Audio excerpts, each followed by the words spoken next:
కామారెడ్డి జిల్లా నిజాం సాగర్ నవోదయ విద్యాలయంలో వేధింపులు కలకలం రేపాయి. ఆలస్యంగా వెలుగులోకి వచ్చింది వైనం. ఉన్నతాధికారుల ఆదేశాలతో నవోదయ విద్యార్థులను వేధించిన 4 ఉపాధ్యాయులపై వేటు పడింది. కర్ణాటకకు బదిలీ చేస్తూ ఉత్తర్వులు జారీ అయ్యాయి. ఫిర్యాదు అందడంతో కేసు నమోదు చేశారు పోలీసులు. నిందితులను అరెస్ట్ చేసి రిమాండ్కు తరలించారు. నిజాం సాగర్ నవోదయలో విద్యార్థినులపై లైంగిక వేధింపులు ఘటన ఆలస్యంగా వెలుగులోకి వచ్చింది. ఎంతో పట్టుదలతో చదివి నవోదయ విద్యాలయంలో సీటు సాధించుకుని ఉన్నత స్థాయికి ఎదగాలని విద్యార్థినులు నవోదయ విద్యాలయంలో అడుగుపెడితే అక్కడ కొంతమంది కీచక ఉపాధ్యాయులు విద్యార్థుల పట్ల అసభ్యంగా ప్రవర్తించడం, దీనిని వైస్ ప్రిన్సిపాల్ వెనకేసుకొని రావడం జరుగుతున్న తీరు ఆలస్యంగా వెలుగులోకి వచ్చింది.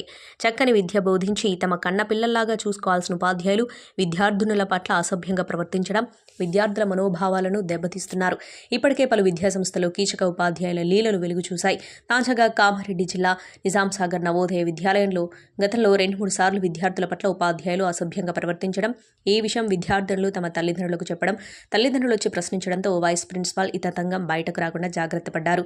ఇదే ఆసరాగా తీసుకుని ఇటీవల మరోసారి విద్యార్థినుల పట్ల లైంగిక వేధింపులకు పాల్పడడంతో విద్యార్థినులు ఉపాధ్యాయుల పనితీరుపై తల్లిదండ్రులకు వివరించగా చివరకు విద్యార్థినులు లైంగిక వేధింపుల కేసు పోలీస్ స్టేషన్ మెట్లెక్కాల్సిన పరిస్థితి వచ్చింది. 4 ఉపాధ్యాయులపై ఫోక్సో చట్టం కింద కేసు నమోదు చేసినట్లు నిజాం సాగర్ పోలీసులు వెల్లడిస్తున్నారు.